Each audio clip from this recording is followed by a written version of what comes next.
Eng hayratlanarli ishora Sulaymon alayhissalom jinlarni o'z boshqaruvlariga olgani va ularni yaxshilik uchun ishlatgani mo'jizasidir. Alloh izni bilan Sulaymon alayhissalom jinlarni dengizga sho'ng'ib, qimmatbaho toshlarni olib chiqishga, ulug' inshootlar qurishga va ularni turli murakkab ishlarni bajarishga majbur qildi. Badiiy bu mo'jizalarda ko'plab ishoralar bor deb ayta qilish, sehrgarlik yoki islom tamoyillariga zid bo'lgan bodiy sodir bo'lmaydi. U Qur'onda yashiringan ba'zi sirlar orqali sodir bo'lishi mumkin deb aytadi. Albatta biz buni hali qanday amalga oshirilishi mumkinligini bilmaymiz, ammo bugun sir bo'lgan narsa kelajakda haqiqatga aylanishi mumkin.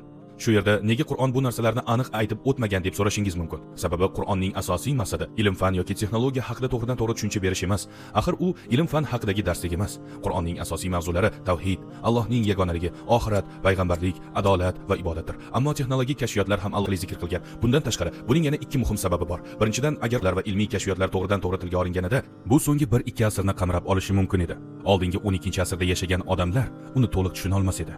Ba'zilar buni haqiqatga to'g'ri kelmaydi degan bo'lardi. Bu esa Qur'onning keng qamrovli kitob bo'lish xususiyatiga zid bo'lardi. Ya'ni o'ylab ko'ring, 100 yil oldin odamlar bilan video qo'ng'iroqlar qilish mumkin bo'ladi deb aytganingizda hech kim sizga ishonmasdi. Shuning uchun bu kashfiyotlar Qur'onda aniq aytilmay, balki ishoralar orqali anglatilgan. Agar barcha texnologik va ilmiy kashfiyotlar ochiqchasiga tilga olinganida, bu sinalish tushunchasiga zid bo'lgan bo'lmasmidi? Bilamizki, hayot bu sinovdir va hamma narsa ochiq bo'lganida shubha uchun joy qolmas edi. Hamma ishonardi. Bu esa erkin tanlovni chegaralardi.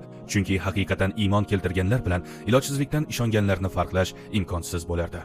Shuning uchun bu narsalar odamlarning o'ylashi, izlanishi va o'zlarini qaror qilishi uchun shunday tarzda tilga olinadi.